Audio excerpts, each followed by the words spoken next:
Assalamualaikum warahmatullahi wabarakatuh. Puji dan syukur mari kita panjatkan kehadirat Allah Subhanahu wa taala yang telah melimpahkan nikmatnya kepada kita semua. Tidak lupa salawat dan salam mari kita senandungkan kepada Nabi besar kita, Nabi Muhammad SAW, supaya kita mendapatkan nikmat dan syafaatnya hingga akhir hari kelak. Halo, saya Anissa Cantika dengan NIM 22134533035 dari D3 Teknologi Laboratorium Medis, tingkat 1 reguler 1. Pada kesempatan kali ini saya akan membahas tentang toleransi. Apa sih yang dimaksud dengan toleransi itu sendiri?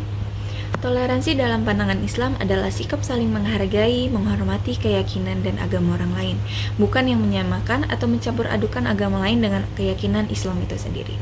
Terkait toleransi ini, Allah Subhanahu wa taala telah berfirman dalam surat Al-Kafirun ayat 6 yang berbunyi lakum dinukum waliyadin. Artinya, untukmu agamamu dan untukku agamaku. Ayat ini menjelaskan bahwa tidak ada tukar-menukar pengikut agama lain dalam hal peribadahan pada Tuhan. Wahai orang-orang kafir, untukmu agamamu, yakni kemusyrikan yang kamu yakini, dan untukku agamaku yang telah Allah pilihkan untukku, sehingga aku tidak akan berpaling ke agama lain. Inilah jalan terbaik dalam toleransi antar umat agama dalam urusan peribadahan kepada Tuhan.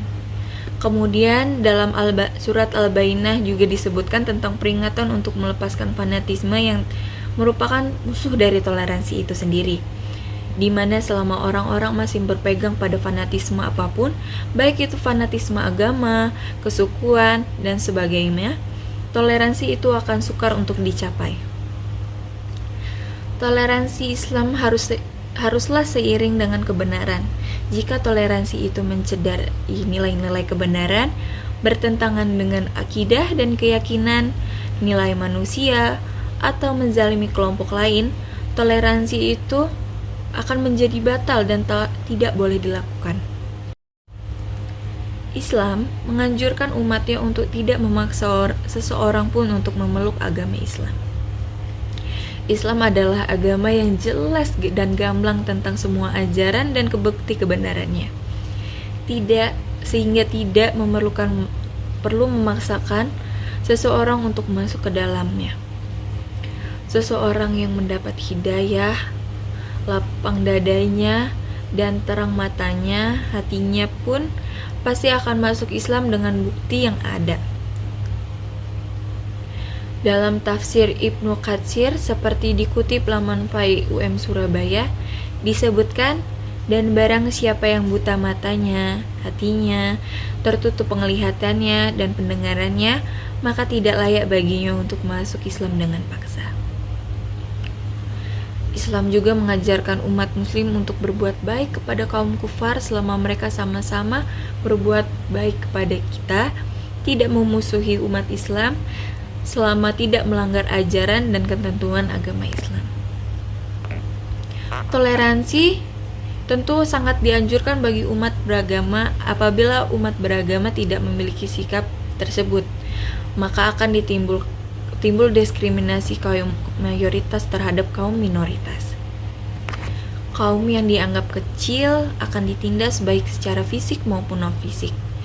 Agar terciptanya harmonis yang baik, toleransi harus dilakukan. Ada banyak caranya. Yang pertama ada saling menghargai, tolong menolong, menghormati orang yang sedang melakukan ibadah, tidak mengganggunya atau tidak membuat kegaduhan, bisa menerima pendapat orang lain, menjaga sopan santun atau etika kita, berteman dengan semua penganut agama dan tidak memilih-milih.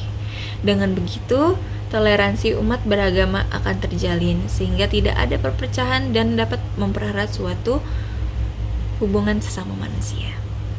Demikianlah yang dapat saya sampaikan. Semoga apa yang saya sampaikan memberikan manfaat bagi kita semua. Tentunya kesempurnaan hanya milik Allah Subhanahu wa taala. Karena itu saya mohon maaf atas kurangnya ucapan dan penjelasan dari saya tadi. Saya akhiri. Wassalamualaikum warahmatullahi wabarakatuh.